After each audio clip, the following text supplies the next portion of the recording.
while we have you all here, and we're just waiting a couple of more minutes, I would like to dedicate today's class to Rosalind and Yosef Jason on their 60th golden wedding anniversary. 50. See, I'm looking ahead. 50th golden wedding anniversary. Many more happy, healthy years in Mitzvah.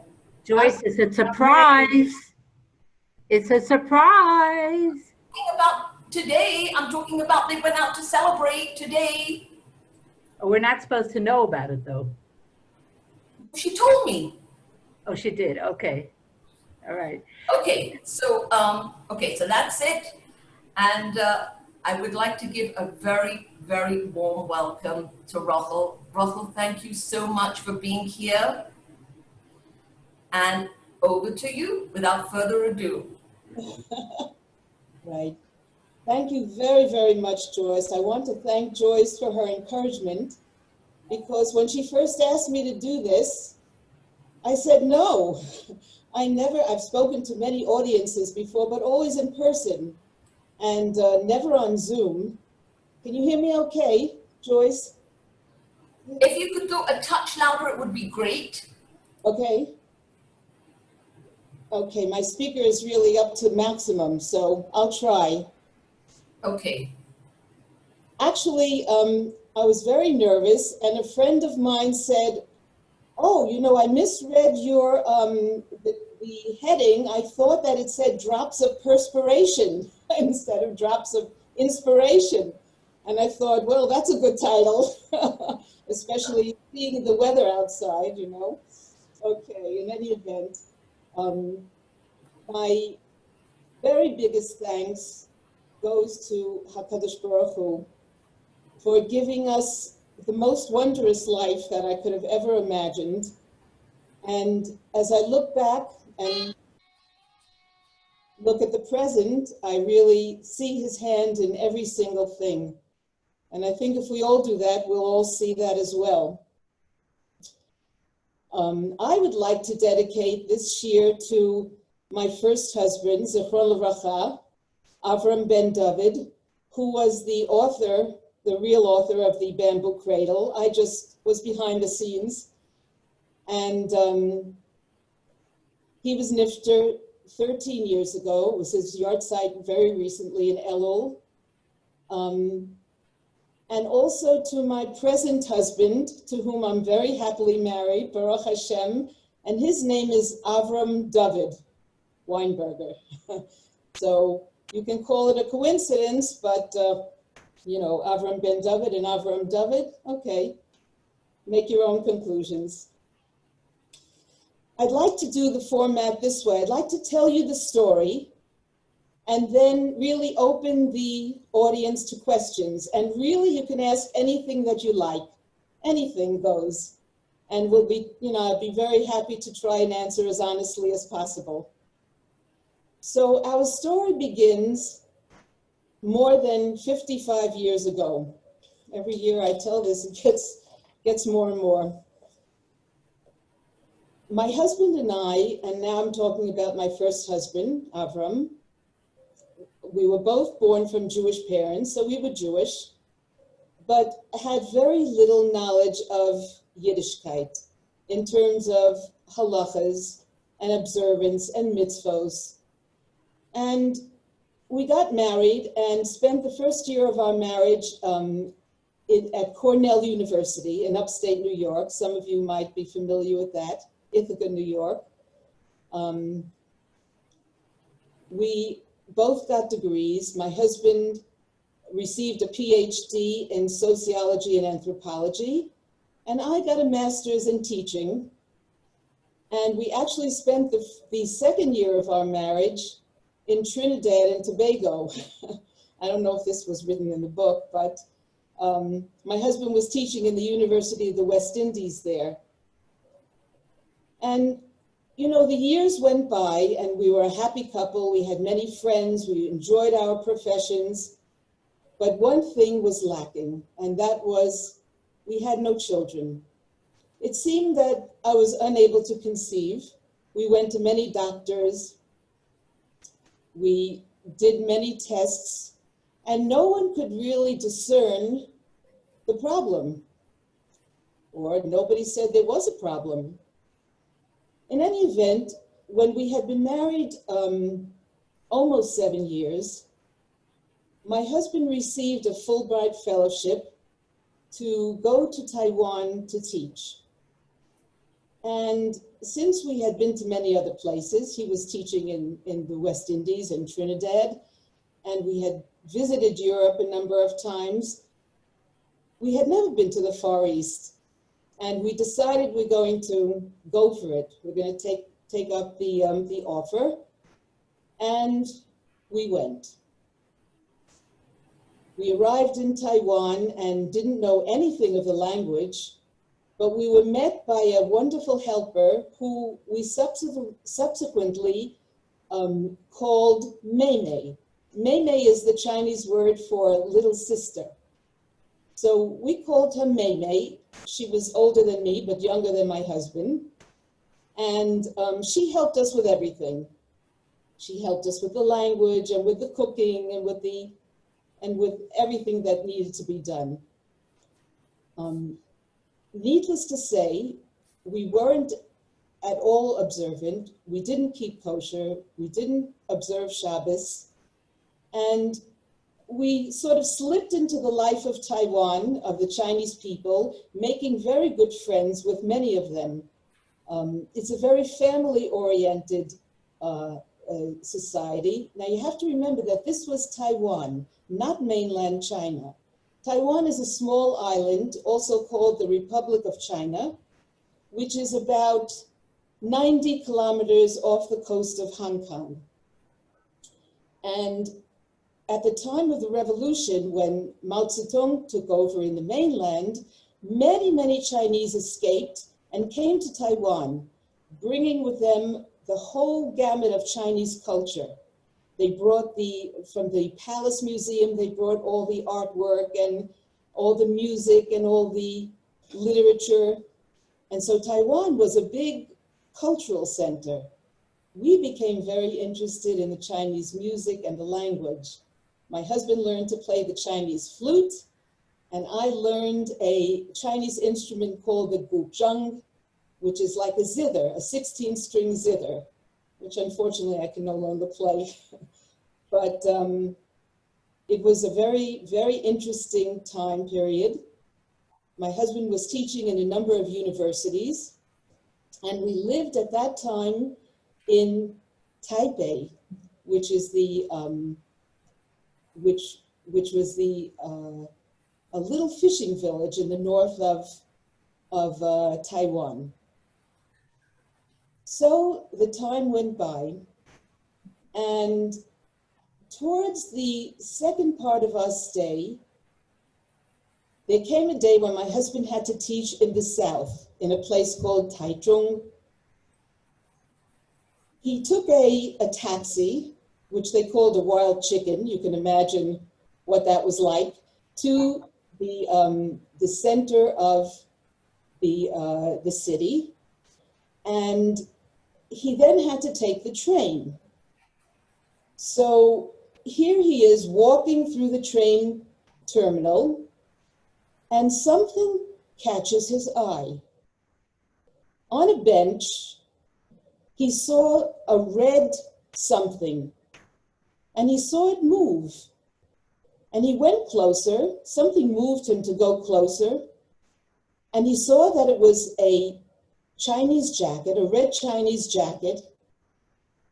And he picked it up, he lifted up the edge, and lo and behold, inside the jacket was a little baby, a newborn baby. Her hair was wet and the umbilical cord was still on. And he didn't know what to do.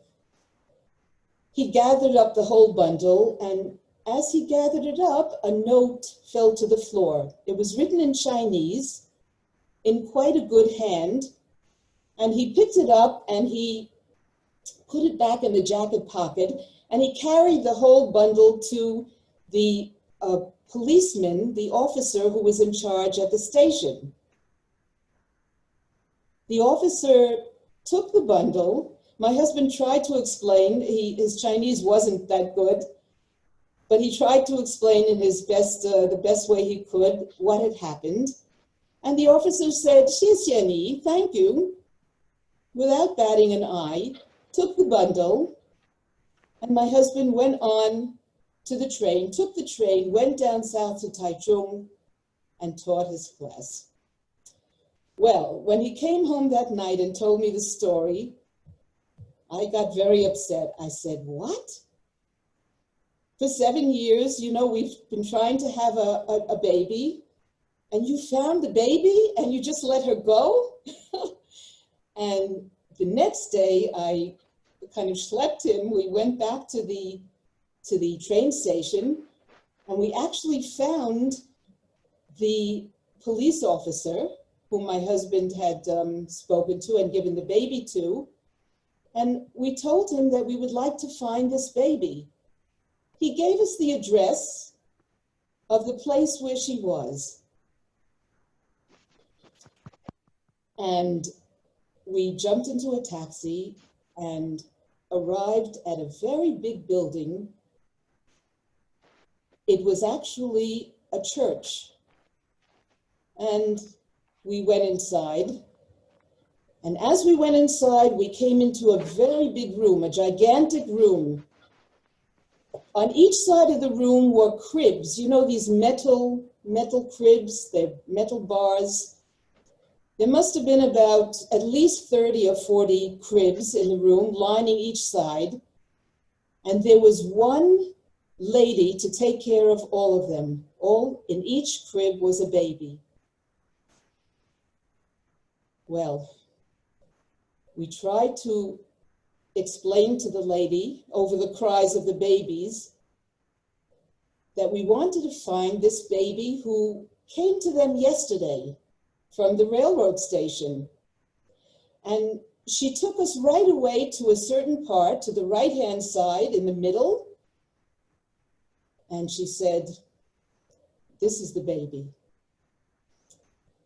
As I looked down into this sweet little face with the black hair and black snapping eyes, I knew that we had to take her. We had to get her out of this place. It was a very, very terrible, I don't know what it was. It was supposedly an orphanage. So the lady pointed to us upstairs to see the boss.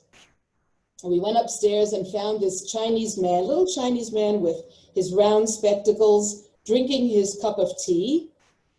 And we told him that we would like to take this baby, to have her. So he said the famous words, "How much would you like to donate to my orphanage?" Well, we didn't know the going price of babies at that time. So after a quick powwow, we said $350, which was a lot at that time. And he said, "Kai, okay, that's fine." But we said, "We only have $25 with us now, so we'll give you that, like as a down payment, and then we'll come back during the week and we'll give you the rest." He was okay with this. And he wrote out her birth certificate, what he thought. He gave her a name. He gave her his last name. And the lady, the caretaker, wrapped up the baby, put her in my arms, and we walked out with a baby.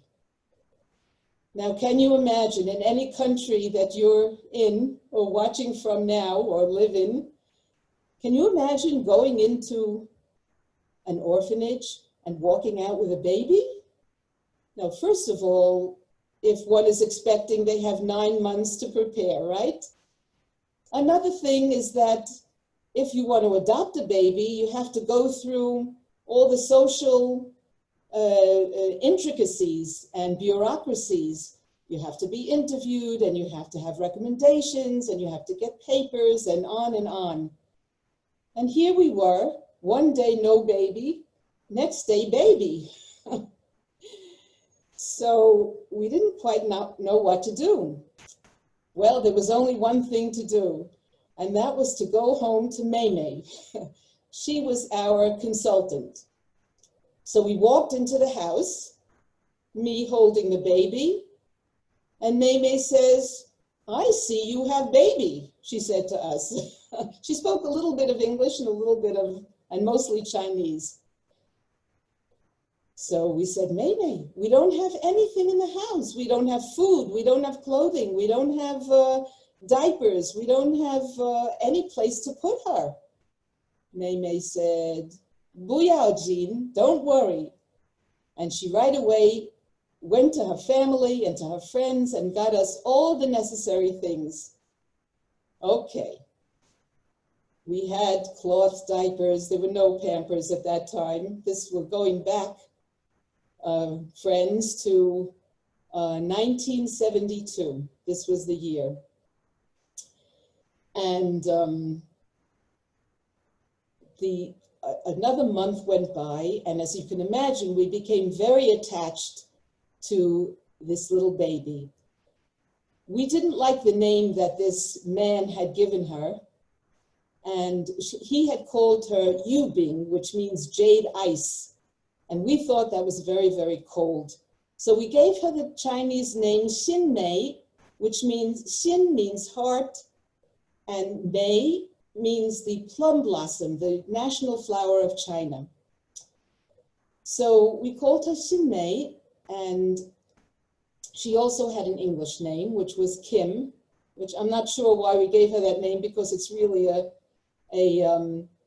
Korean surname, but that's what we called her. We thought it sounded, you know, a little bit Far Eastern. And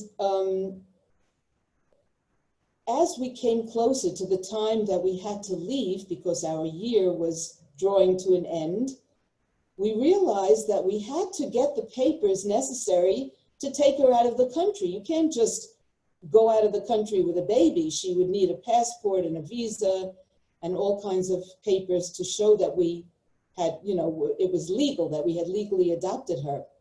So our first step was to go to the Chinese court. And we went into the court. The judge was sitting there with his black robe, and he's looking at the papers that we had, and something was wrong. He had a big frown on his face, and I said, "What's the matter?" And he said, "I can't let you have this baby." "Why not?" He said, "Because the man who took her, who was in charge of her, we've been searching for him for years. He's if he had known Yiddish, he would have said shyster. He's an ishra. He's a bad person. He buys and sells babies all the time. And we haven't been able to track him down. And now I see that he's the one who was in charge of her. We can't let you have this baby." I said, "What should we do? We've already grown attached to her. We have to take her back to America." He said, "What you have to do is to find an orphanage which will accept her, which will take her in, and then give her back to you legally." Okay, it sounded like something workable. We started to go around to various orphanages, but lo and behold, nobody would do it. One said, "We have many people waiting in line for babies. We have to give her to the next person." At that point, I broke down. I started to cry. And to make a very long story short, because this went on and on, a Chinese student, a graduate student who was learning with my husband, agreed to start the search. And because she knew Mandarin, which is the national language of China, the standard language, and the dialect Taiwanese, which is very much needed on the island, which was a different dialect, she was able to eventually find an orphanage which didn't even have to take back Xin Mei physically, but they agreed to just write a paper and give her over to us. And we finally had the paper that she was ours. Then we had to check with the officer from the United States, who actually was in Hong Kong at that time. We had to wait for him to come to Taiwan. And when he arrived, we arranged all the papers, made everything legal, and had to extend our stay a little bit in Taiwan. But Baruch Hashem, at the end of another month or so, we had everything necessary to travel back to America. And in a big Boeing 707, whatever it was, the three of us traveled back to the waiting arms of our parents, who were able to see their first grandchild, a little Chinese baby. Okay, that's part one. Now comes part two. We were in a new city. Actually, the city was Richmond, Virginia. And my husband had a job in the university there. And we were in a very big house in the north side, on the north side of the city.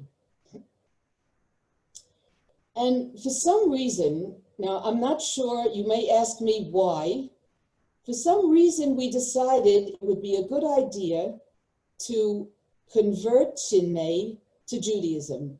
Now many people don't realize, people who adopt children don't realize that if you're Jewish and you adopt a child, the child doesn't automatically become Jewish. You have to convert her halachically. We didn't know that. We just felt it would be good for her to be converted to Judaism because here she was, looked very different. She obviously looked Chinese, and they would ask her, oh, your name is Kim Schwartzbaum. That's a very Jewish name. Can you tell me something about Judaism? And she wouldn't have a clue what to say. So we thought it would be just a good idea. So we thought we'd start off with the Orthodox rabbi in the community, because that was kind of the umbrella. If she was converted by the Orthodox rabbi, then she would be accepted by everyone. So we found the Orthodox rabbi and went into his office, a modest place. He was an older person, and we told him our story, and we told him our situation. And he said to us, look, it really wouldn't matter whether your daughter was Eskimo or African or, whatever nationality. I can't just convert her. He said, you have to observe the mitzvahs. And we said to him, what's a mitzvah? We didn't know. And he started to tell us about the 613 mitzvahs. And he started to tell us about the mikveh, how she would have to go into a mikveh, and Taras HaMishpacha. He gave us a little briefing of the basics of Yiddishkeit. And we thanked him very much at the end of his, spiel, the end of his drasha. And we went outside and we both looked at each other and we said, wow, 613 mitzvahs, huh? And everything else? We can't do this now. How are we ever going to do this? Let's try the conservative rabbi. Maybe he'll be a little bit more promising. So we found the address of the conservative rabbi, and we went into his large wood-paneled office, and he greeted us very graciously, and we told him our story. And he said, no problem. I can easily convert your daughter. And then I said to him, but Rabbi, we were told that she would have to be immersed in a mikveh. And he said, oh, yes, right, a mikveh. He said, well, the Orthodox don't let us use their mikveh, but I have a good idea. He said, the JCC, the Jewish Community Center, has a beautiful swimming pool, and we'll just dunk her in the swimming pool, and when she comes out, she'll be Jewish. Well, we thanked him very much and left. And when we were outside, my husband, who, don't forget, he was a sociologist, anthropologist, he knew from his studies that in every culture, there are certain rituals that one goes through, right? You don't pass from one state to another without something special. In fact, when we made Shinne a citizen of the United States, we had to go to a special place, a very large auditorium, and we had to pledge allegiance to the flag and who knows what else. And each thing has its ceremony. You don't just dunk in the swimming pool and come out being Jewish. It just didn't make sense. So we decided to move on, and we found the Reform rabbi. So the Reform rabbi wasn't in, but his secretary said, look, I'll take all the details, and I'm sure the rabbi will be very happy to convert your daughter. You don't even have to meet with him. He will write out a paper. And of course, that didn't sit well with us. And then we decided to try one more thing, just, for the sake of it. We went to the Reconstructionist. I don't know if any of you are familiar with the Reconstructionist. A Reconstructionist rabbi, with in quotes, is more reform than the reform. So, so he said, wow, a little Chinese girl. We'll have a big party. We'll have Chinese food and Chinese music, and we'll have a great time. And we'll make her Jewish. What's the problem? Okay. When we finished with all of these people, we looked at each other and said, you know what? We really don't know that much about Yiddishkeit. We need to find out. My husband was teaching, as I said, in the university, a big university in Richmond, and we decided to take a course, a Jewish history course, which we did. And one day, my husband, by himself, walked into the, what is it called? This, the place where the Jews, they have a special house, I forgot the name. Joyce? The Hillel. Thank you very Hillel much. House, Hillel House. Jewish Students Union. That's right. You got it. Okay. Young Israel also had it. What's that? Young Israel also had houses on college campuses. Right, right. So he walked into the Hillel House, and lo and behold, there was a rabbi there. And he said 5 words to my husband, which changed our lives. He said, come to us for Shabbos. And we went to him for Shabbos, and that was the first real Shabbos we had ever experienced. And I still remember the lights of the candles and the warm feeling that I had, and the good food and the zmiros, and the calmness that was there. And somehow we knew that this would be the derech we were going to follow. And we began to learn. We found out other members of the, of the observant community, and we started to learn with them. And we would go to their homes for Shabbosim, and we would walk the 3 miles from the north to their houses on Yom Tovim. And Baruch Hashem, little by little, we began to change. We began to light candles and to do other things that, put us more into the spirit of Yiddishkeit. All this time, and this was 4 years that had passed, we still didn't find anyone to convert our daughter. Now, I just have to tell you that during this time, we were so happy to have a child that we stopped going to doctors. We stopped having tests to see if we ourselves could conceive. We were happy with what we had. And 4 years later, there came into the community a frum rabbi, and we became friendly with him. And he said to us, I think that I can help you convert your daughter, but you have to agree to uphold 4 things. Okay? So I always ask my audience, what do you think these 4 things are?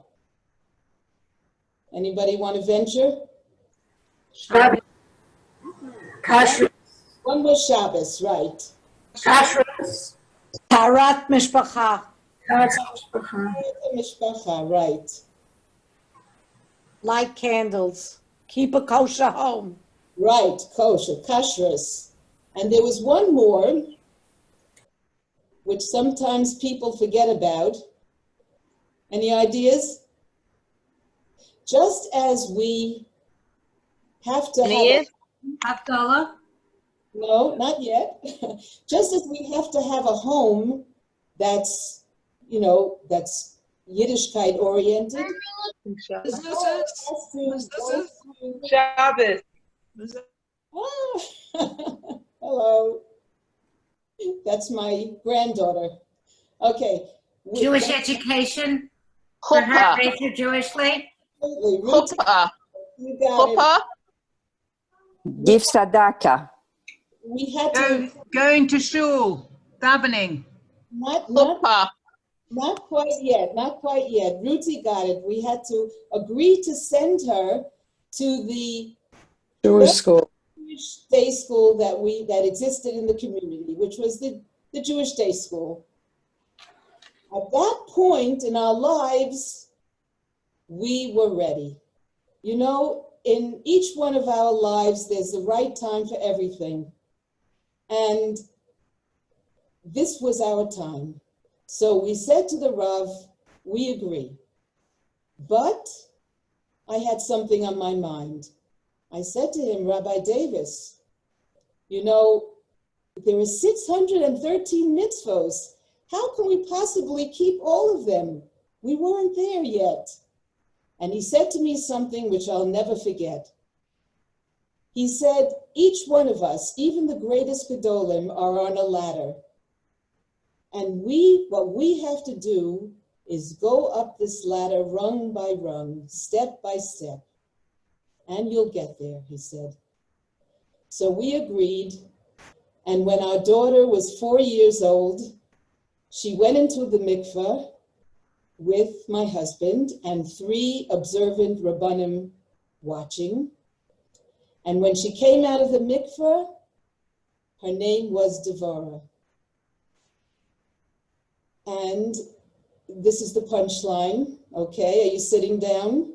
Exactly 11 months later, I gave birth to my first biological child, a son, Dov Chaim, who may be watching now, I'm not sure.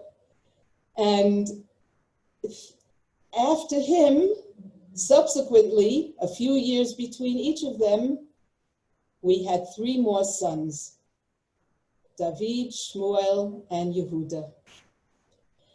So, Baruch Hashem, who knows the ways of HaKadosh Baruch Hu? We had to go all the way to China to find our roots in Yiddishkeit. Now, there are many, many more details to this story, so I really, really hope that you ask questions, because I'm more than happy to try and answer them. Anyone?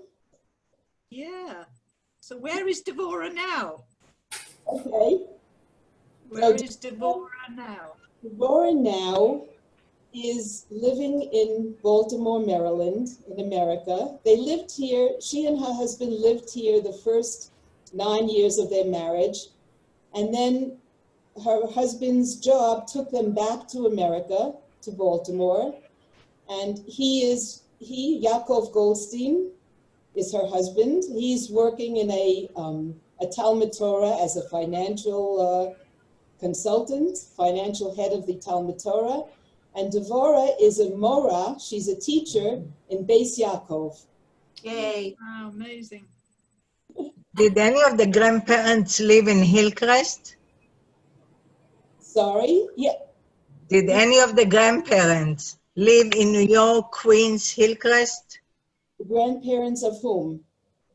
Of the baby? Your parents or your husband's parents? No, they lived in New York. Yes, New York. When did you move to Israel, Rachel? We came to Israel in 1983. We had, interestingly enough, we had been to so many parts of the world, and we had never been to Israel. And finally, we decided in 1981 that we really had to come and see what it's all about. So we came, and my husband, Olav Shalom, went to yeshiva, to Or Sameach. For the first time in his life, he learned in yeshiva for 6 months. Or Sameach is the yeshiva which my current husband, Avram David Weinberger, is the registrar of and teaches in, and was there at that time that my husband learned in that yeshiva. Mm-hmm. So they knew each other. In fact, I mean, this is, a story. Hashem does things, we don't understand anything. But my husband wrote a letter to Rav David Weinberger saying, here are my credentials, may I learn in Or Sameach? And Rav David said, of course, come on, and they met. And when afterwards, when we got married, we looked up in the files, and there was my first husband's letter in the files. So go and figure it out. It's an interesting life. So I have a question. Yes, sure. So when you were taking the baby around when you were in Taiwan and you were trying to find an orphanage that would accept, how did this one person know that the baby was from this man that was selling babies? Because his name was on the papers that he had given. Did they ever find him? They found him and they put him in prison. And he actually wrote a letter to my husband, which I think is in the book. I think it's a copy of the letter, begging him to please, vouch for him so that he could get out. But he never got the rest of his money from us. In fact, they returned the $25 that we put us in. Very nice. I have 2 nieces that are from China. Really? My brother adopted two little girls, one from the north and one from the south of China. Wow. Yeah. Nice. They're very different. They look very different. Yes, indeed. May I say something? Please. I recall when that book came out and it was such a sensation. Everybody was running. They were sold out right away. And then they started in with the bamboo madle and bamboo, what was the other one? There was another one, Cradle. Yeah. I was interested in, afterward, was she fully accepted or did she suffer the sneers and the slight comments that are very hurtful? I'm hoping that the girls in Beis Yaakov were accepting and knew about her background and were kind to her. Now, was that so? Well, let me tell you, so many of you have probably read the book and you've read Devorah's diary in the back, which everyone says is the best part. Uh-huh. And, she tells quite honestly what it was like being here in Eretz Israel. We had made Aliyah 2 years after we, came on a Shabbaton, on a sabbatical. We came back and we made Aliyah, and she was 11. And the other boys were, subsequently were, younger. They didn't have any trouble, but Devorah had a lot of problems, many problems.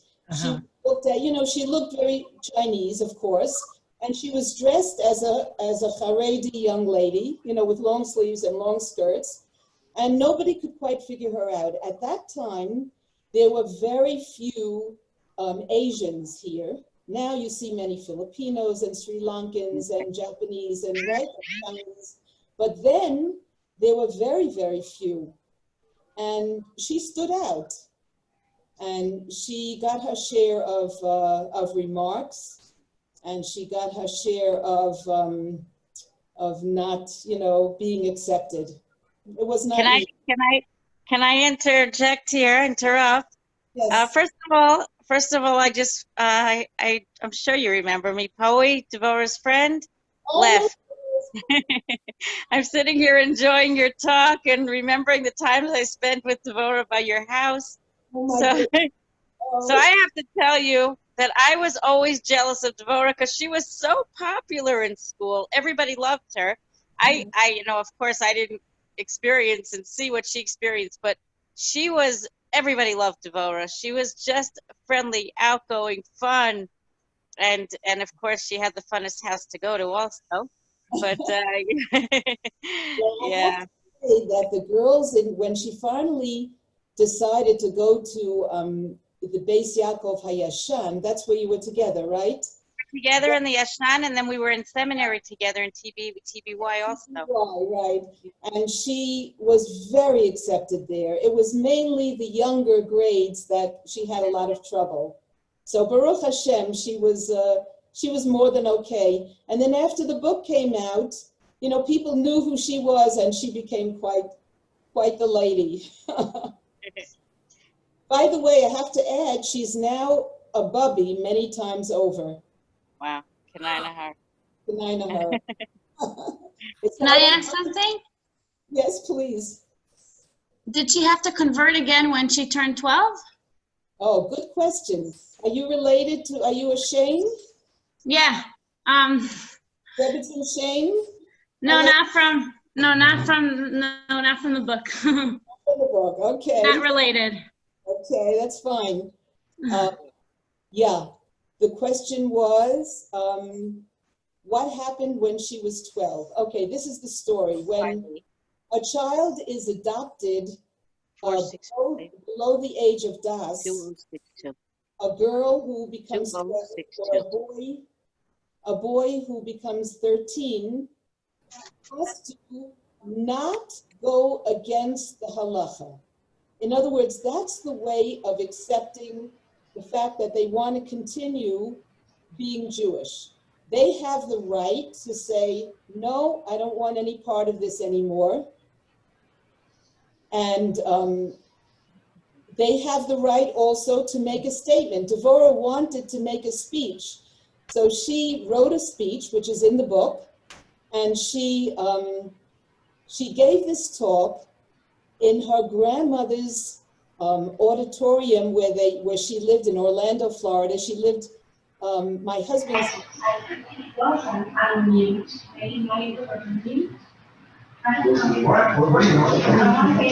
so just say, oh, no, but it says mute. Unless they're muted, you could be. No, I think people are talking. No, you're not on mute. No? No, you're off it. Okay. Can you talk? What happens? Okay. Okay. She decided to state outwardly that... Can you hear me? Can you mute yourself, please? Mrs. Stern, can you mute yourself, please? The reason I'm not muting everybody is because it's an open conversation. So if you could mute yourself, Mrs. Stern, I'd appreciate it. Thank you. Go ahead. I don't know how to do it. Just click on the mic on your left-hand side at the bottom of your screen. Okay, go ahead, Russell, please. Sorry. So in front of all these senior citizens, there was a whole building of senior citizens, and they were delighted to see a little Chinese girl saying that she wanted to continue being Jewish, and it was such a schus, such a merit for her, and it was quite a talk that she gave. But one doesn't have to verbally acknowledge, just not to go against, intentionally go against halacha, and then the person is considered Jewish, for the rest of his life. Yeah. Can I ask, what was it like when you entered Shidduchim? Oh, okay, that's a loaded question. Minna, you're next. Okay. This is a good one. So listen carefully. The book had come out, and Devorah and my husband went to England and spoke in many places in England, the two of them.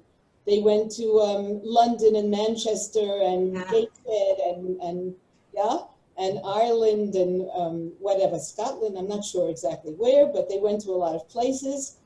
And when Devorah came back, she was all of almost 17, 16 and a half. And she said to me, Ima, I want to start shidduchim. I said, what? You want to start shidduchim? You're not even 17. She said, I know, but I think it's important that I start. I said, why? She said, look, I have many friends, and the girls are wonderful to me, and they love me, and I love them, as Poe said. But not everybody wants to have a Chinese daughter-in-law. So I think that if I start now, by the time I'm about 25 or so, maybe I'll find my bashert. So I said to her, Devorah, now come on. HaKadosh Baruch Hu has taken us so far. Do you think he's going to leave you in the lurch without a shidduch, without your husband? She said, nevertheless, I want to start. She said, ask a Rav. I said, okay, we're going to ask a Rav. So it could have been Rav Scheinberg who we asked. I'm not sure.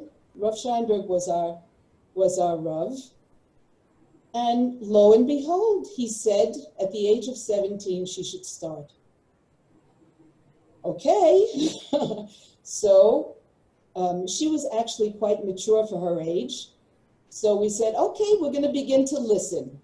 Now, when I tell you the bizarre suggestions that we received suggestions of older men, like 35, or people who were handicapped. I have nothing against, some of my best friends are handicapped, but just the fact that she looked different made everybody feel that they had to suggest, somebody who was different.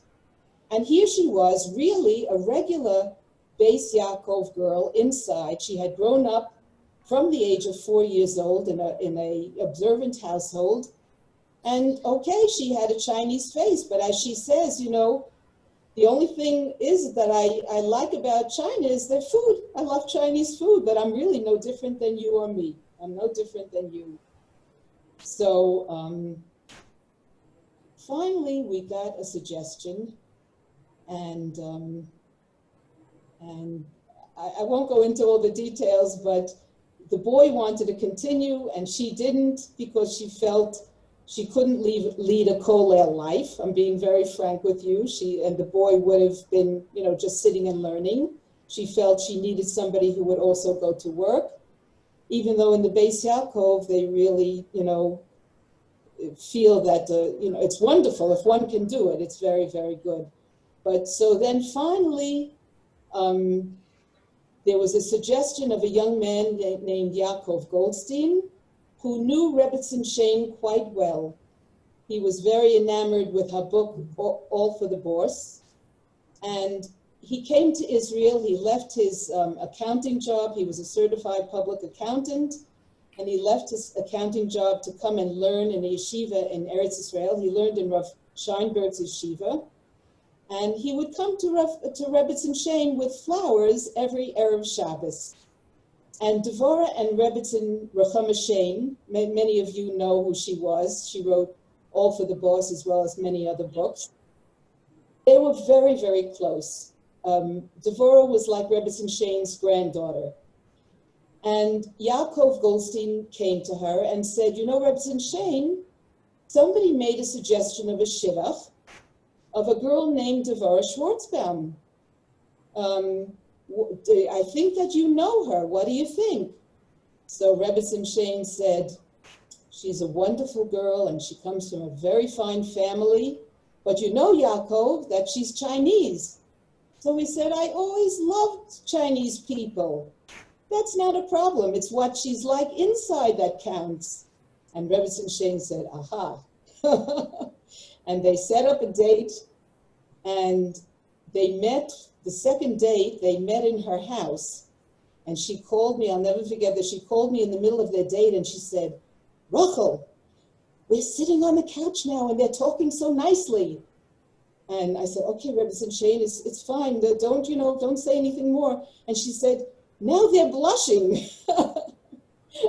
And lo and behold, after another 2 dates, Devorah came into the house and said, Ima, guess what? I'm a Kala. And I nearly fainted. And she was 17 and a half when she got married. And she had a baby at the age of 18 and a half. So what can I tell you? That's why she's a bubby now at the age of 47. Beautiful, beautiful. Baruch Hashem, Baruch Hashem. You wanted to ask something? Yeah, can I say something? Go ahead. Hello, just to show you I've got your book. Thank you. And also, I was in Manchester when your late husband and your daughter came. I remember hearing them, going back a good few years ago. Wow, wow, wow. Yes, it was. So, and it inspired us all there at the time. Baruch Hashem. Thank you so much. Thank you. I have to say that a new edition of the book has just come out. Oh, lovely. A number of months ago. It's really the same book. Can you see? Yeah. Yeah. It's really the same book.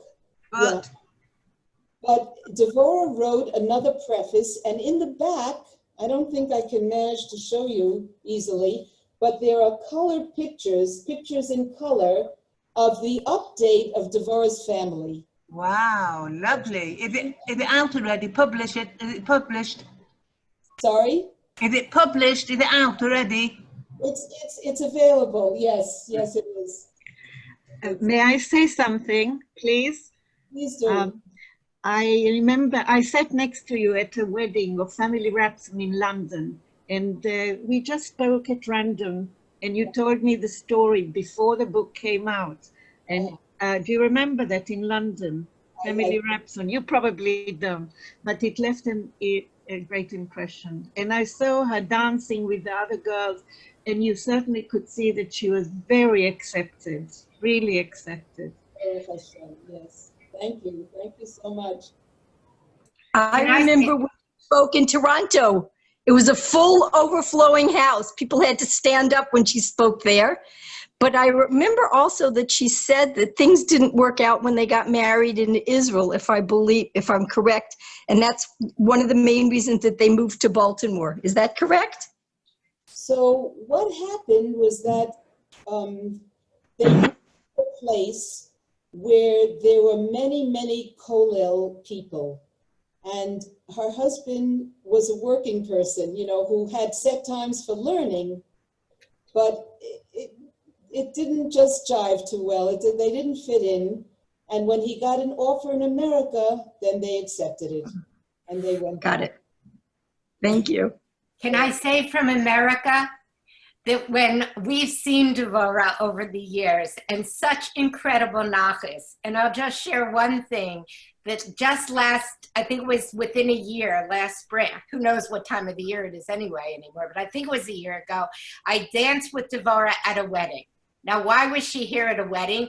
Because the chassan was sent to her to be a ben bayit, and the joy and the wonderful love of being in Devorah's home, the boy had just, all of his Yiddishkeit just blossomed, and she brought her family, and her whole family rejoiced at the chasana of this young man who had been sent to her. So Devorah is not only embodies everything, she's able to share her love of Yiddishkeit, and so beautiful to watch her and her children, and Kanina, her grandchildren growing up.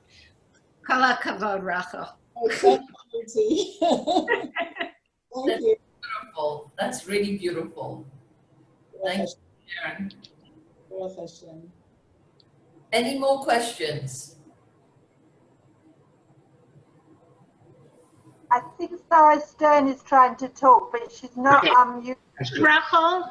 Rachel, can you hear me?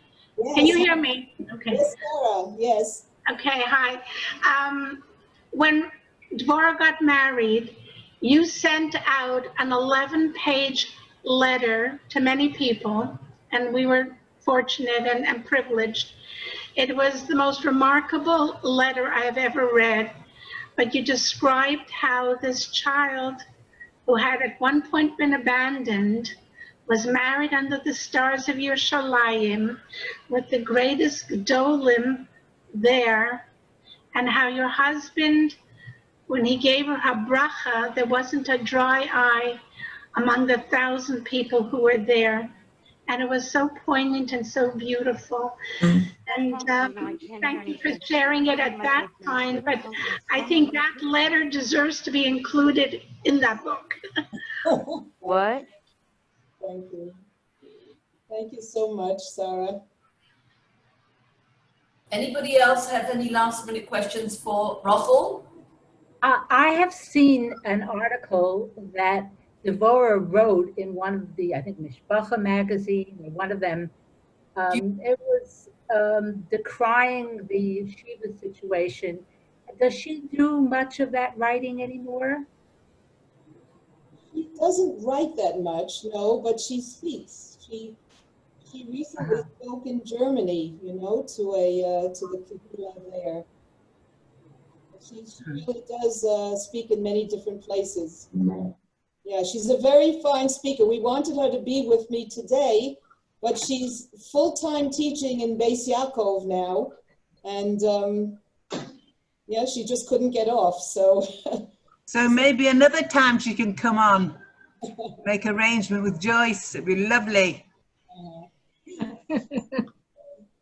Yeah, she doesn't have to come. Let her just do it on Zoom. We really would like to meet her again. Any more questions, ladies? No, just to thank you and Rachel. Yeah, agree. Thank you very much. Beautiful. Thank you so I have much. very good memories about you. Everybody. In Bet Shemesh. I don't know if you hear me. Okay, one second. Hear me? Yep. Okay, I just wanted to say I used to live next to the Kiryah, outside the Kiryah when Dvorah lived there, and I have very good memories of her and her neighbors. They made many parties for the ladies from the English-speaking community, and we had very much fun in her house and in the neighbor's house. And yeah, hopefully she comes back to Israel.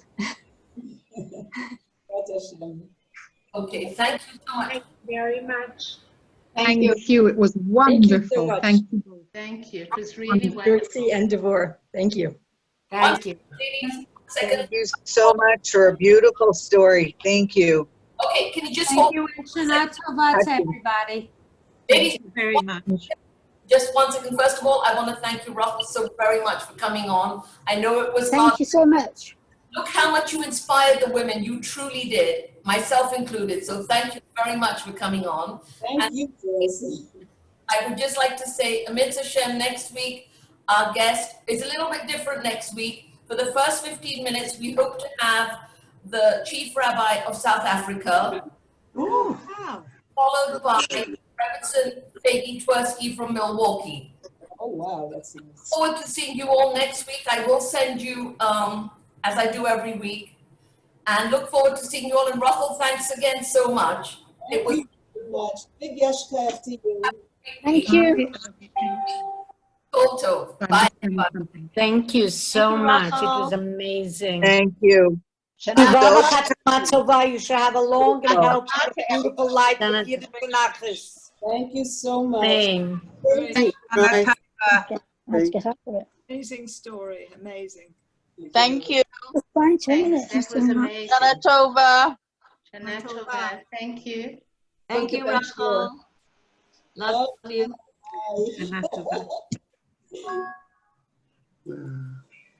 Bye, everybody.